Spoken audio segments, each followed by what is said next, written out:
근데 왔다 아까 그 갔다. 디테일 혹시 보셨나 모르겠는데 전 아까 그 문영배 소장 권한 대행께서 네. 선고하고 이제 나가잖아요. 전 맞아, 나가는 맞아. 장면에서 네. 약간 눈에 들어온 나도 봤어, 게 나도 봤어. 뭐야? 김영두 등을 재판관을 두드리더라고, 등을 좀 토닥토닥. 두드리면서 네. 원래는 서열대로 나가거든요. 네. 근데 김영두 재판관을 먼저 내보내면서 등을 이렇게 토닥토닥 하는 장면을 제가 짧게 봤습니다. 그 뭘 의미하는 거예요? 그러니까 뭔가 내부에서 좀 조율 역할을 좀 김영두 재판관 열심히 했었을 수도 있고 그러니까, 네. 뭔가 나름의 그 기여가 있었던 것 같아요. 그러니까 네. 소장 권한 대행이 또 할 수 있는 일이 있고 할 수 없는 일이 있잖아요. 그런 것들을 아마 좀 헌재가 조금의 팀 플레이로 좀 했다라는 전 느낌을 좀 받았거든요. 그래서 저는 요 114페이지에 네. 요 결정문입니다. 이 114페이지. 그렇죠. 네. 이거 저는 역사에 남을 결정이라고 저는 봅니다. 정말 고생을 많이 아니 했습니다. 박균택 의원님 같은 경우에 사실 검찰 고위직에도 근무를 하셨기 때문에 김영두 재판장에 대해서 대체적으로 알고 계실 것 같아요. 예. 어떤 분이죠?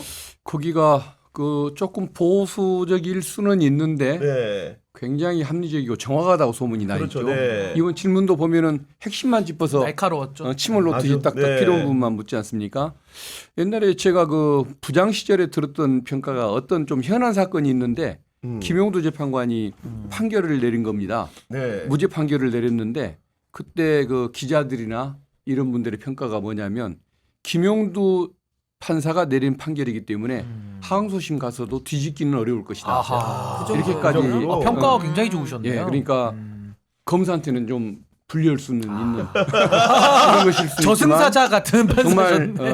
네. 그렇게 평가받는 거 보고 네. 좀 대단한 찬사다. 아니 연장선에 말씀드리면은 저는 예. 이제 법조 출입 기자를 할 때 법원에 나갔었는데 당시 한명숙 전 국무총리가 곽영욱 대한통운 사장으로부터 5만 달러를 받았다는 혐의로 재판에 넘겨졌는데 당시의 재판장이 김영두 재판장이었거든요. 근데 이분 같은 경우에 어땠냐면은 법원이 당시에 집중심리라는 걸 하면서 거의 월수금 화목 매일 재판을 연 겁니다. 거의. 그것도 이제 오전에 시작해서 밤 늦게 끝나는 형태로. 근데 이게 공판 중심주의라고 해가지고 정말로 법원에서 모든 증거를 열어놓고 양측이 변론하게 하는 실질적인 형태의 재판을 하는 거 보고 굉장히 감동받았던 적이 있거든요. 네. 그렇기 때문에 이번에 재판에 참여하는 모습을 보면서도 헌재 심판정에서 피청구인을 상대로 변호인 측을 상대로 대리인단을 상대로 굉장히 유효한 질문들을 많이 한 거 아니겠습니까? 그러니까 네. 이번에 이제 헌법재판소가 윤석열 탄핵 심판이라는 이 역사적 무거운 정말 짐 같은 걸 이제 오늘로써 내려놓은 거 아닙니까? 저는 제가 여기 경향TV에서도 얘기했던 게 이제 헌재가 대법원의 위상을 전 뛰어넘게 된 계기가 된 결정 같아요. 그런 용기. 네. 어떻게 보면은 솔직히 이번에 내란 사태에서 조희대 대법원장 사법부를 대표하지만은 한마디도 저는 안 한 것 같거든요. 그때 그 119 서부지법 폭동 사태 때 천대엽 처장이 했지. 천대엽 처장이 네. 와가지고 뭐 참담하다 이런 얘기를 했지만은 조희대 대법원장이 뭐 총대 매가지고 사법부 수장으로서 우리 우원식 의장님은 한 2번 정도 기자 간담회도 하고 그렇습니다. 하셨잖아요. 네. 근데 사법부는 침묵했거든요. 근데 거기에 대해서 헌법재판소는 이제 사부였는데 네. 명실상부하게 대법원보다 더 이제는 국민들의 더 박수를 받을 수밖에 없지 않나 싶고 네. 재판을 좀 되돌려 봐도 참 그 헌재 재판관들이 11번의 그 변론기를 열면서 참 날카롭게 질문도 했고 또 인내심도 눈에 그렇죠. 띄었습니다. 네. 다 헛소리 같은 거를 다 들어주고 그 인내를 하면서 이 승복을 지금 받아내는 네. 참 이런 모습이 참 인상 깊었습니다. 저는 궁금한 게 두 분이 또 법조인이시니까 결정문을 읽어보시고 왜 이렇게 헌재 판단이 늦어졌는지 결정이 늦어졌는지에 대한 원인을 좀 파악하셨습니까? 그 예측. 이제 저는 그 결정문 전에 이게 왜 이렇게 늦어졌을까?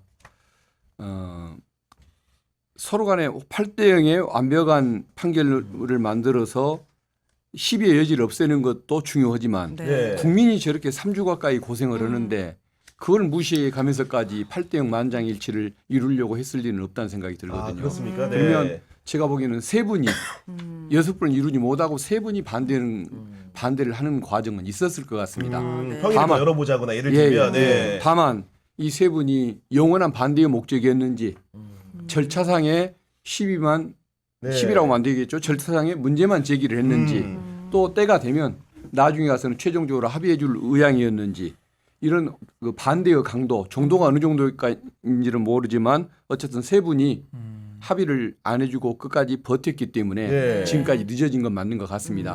근데 다행히도 네. 내용을 보니까 주로 절차상의 문제 그러니까요. 제기였고 예. 실체에 대해서는 감히 이의를 제기하지 않았던 것 같고 그렇군요. 이제 그분들도 때가 돼서 이제 막바지에 이르다 보니까 더 이상은 늦출 수가 없는 상황에서 네. 차례대로 이렇게 다수 의견대로 그 의견을 합류해 줬던 것이 아닐까 싶습니다. 네. 그러니까 저는 이렇게 보는 게 이게 헌법재판소거든요. 그러니까 정치적인 사건을 재판하는 곳이기 때문에 여기도 정치적인 영향은 있겠지만은 결과적으로 재판관들이 사실관계, 법과 원칙 그리고 양심에 따라서 판단을 하는 그렇습니다. 곳이거든요. 네. 그 총체가 이제 오늘 이 결정문일 텐데 이진숙 파면과 관련해서도 결국 직에 복귀시키지 않았습니까? 그때도 4대 4로 나뉘었었고요. 그다음에 한덕수 총리 같은 경우는 뭐 각하 2회, 또 기각 5명인데 또 뜯어보면 그 안에 김복형 기각은 또 따로 좀 떼내서 봐야 될 네. 기각이고 또 인용 하나 나왔고. 그러니까 재판관들이 다 생각이 다른 거예요. 근데 이 윤석열 케이스에 대해서는 워낙 사건이 명확한 것도 있었지만은 절차적인 문제도 제기해서 뭐 이것도 여러 갈래로 결론이 퍼질 수도 있었는데 네. 아마 재판관들이 많은 평의와 또 서로 이런 뭐 시점 조율, 절차 위반에 대한 여러 가지 협의를 통해서 이 8대 0의 전원일치를 만들어낸 이 안에는 정말 헌재 재판관들의 땀과 눈물 뭐 이런 것들이 이 안에 다 녹아들어 있지 않는가. 네. 그리고 나라를 생각하는 애국심까지도 다 들어 있겠죠. 그래서 저도 사실 헌재에 대해서 많은 비판을 좀 했습니다만은 이제 와서는 제가 공식적으로 좀 미안합니다. 제가. 거기는 비판만 했죠. 저는 게시판에 매일 가가지고 난리를 쳤기 너무 때문에. 늦긴 늦었잖아, 솔직히. 와, 장난 아니었어요. 그리고 공보관이 너무 공보 서비스를 친절하게는 안 했어요. 맞아요. 그러니까 국민들은 너무 답답해가지고 위기감에 너무 상당한 무서웠죠. 좀, 예, 아니 불안을 오늘 느낄 너무 수밖에 기쁜 없었죠. 날이서 그런지 드리바가님이 또 슈퍼챗 보내주셨는데 너무 감사드리고 네. 동그라미님이 신인규 변호사님 결혼 축하드립니다. 아유, 너무 감사합니다. 슈퍼챗 감사합니다 하셨는데 신인규한테 주지는 않습니다. 무한달러님 경향팀 이겁니다. 예. 신인규 변호사님은 애국하는 마음으로 자녀 5명을 낳으셔야 됩니다. 아. 5명 낳으면 방송 어려울 것 같은데요. 아니, 제가 뭐 보기에는. 여기가 네. 낳는 게 아닌데 뭐. 그렇죠. 할수 예, 있습니다. 예, 저희 신부의 네. 뜻을 받들어서 제 신부가 누군지 최선을 알기 다하겠습니다. 때문에 말씀드리는 겁니다. 최선을 지금. 다하겠습니다. 네, 그런 상황인데 네.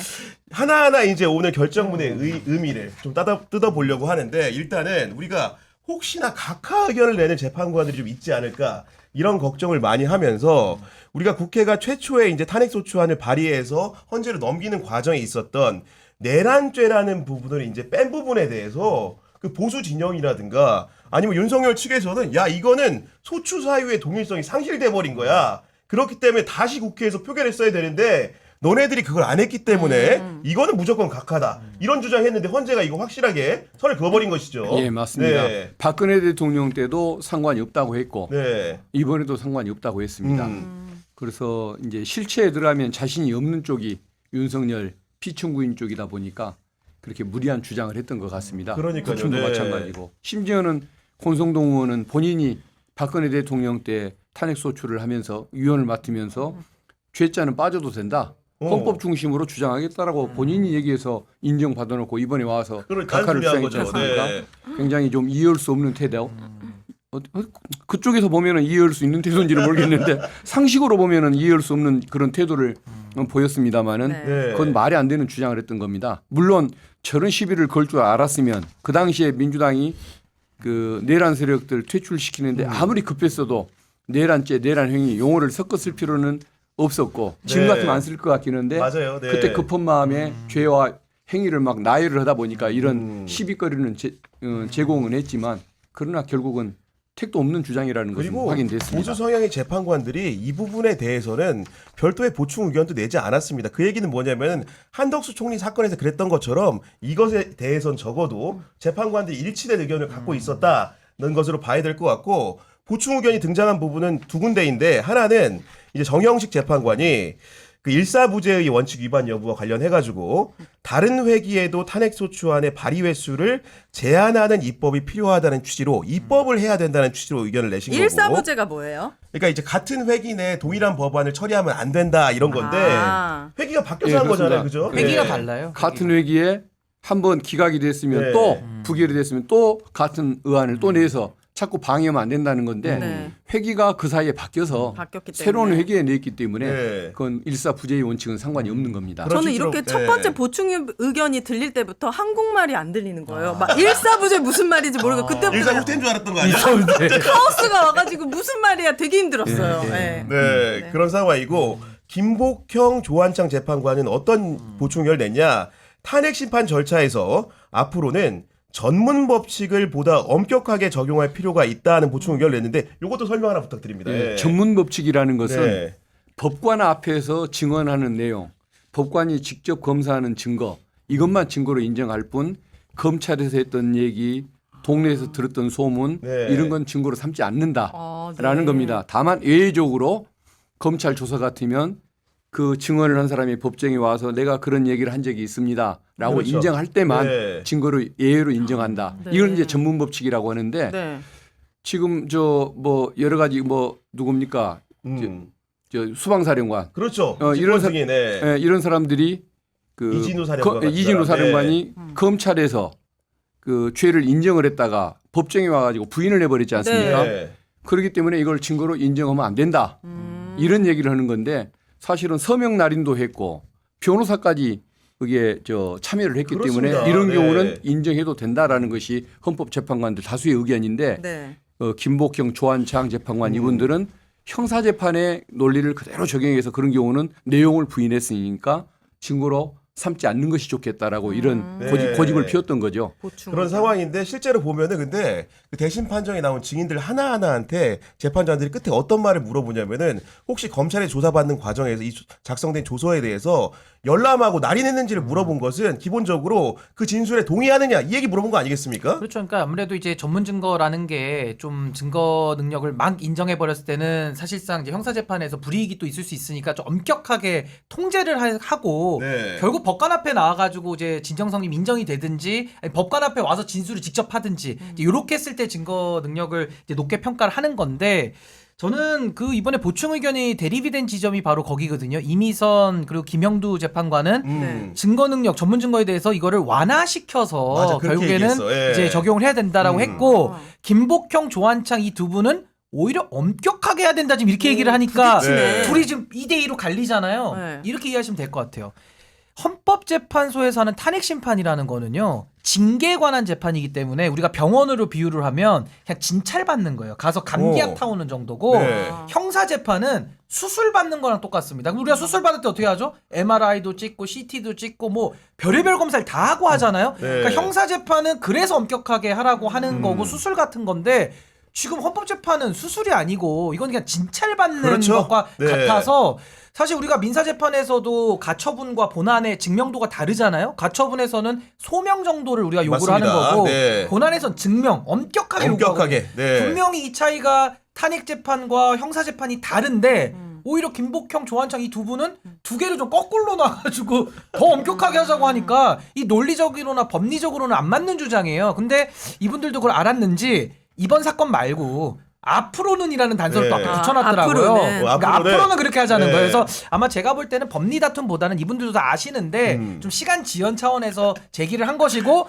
이걸 써놓기 너무 부끄러우니까 네. 앞으로는이라는 단서를 앞에 또 붙인 거 아닌가. 그럼 이런 보충 그런 생각이 의견을 듭니다. 썼을 때 다음번에 이런 것들이 반영이 안 되면 위헌이 되는 거야? 아니면 그냥 참고 상관없어. 정도만 하면 이제 되는 거야? 좀 참고를 해서 고치려는 노력은 할 수는 있는데 꼭 두 지켜야 분만이 그런 의견을 얘기했기 때문에 다음에 7대2로 그분들이 끝내 고집을 피더라도 7대2로 통과되니까 네. 아니 그냥 큰 보충 문제는 의견은, 없는데 보너스가 존중하려는 노력은 필요하겠죠. 네.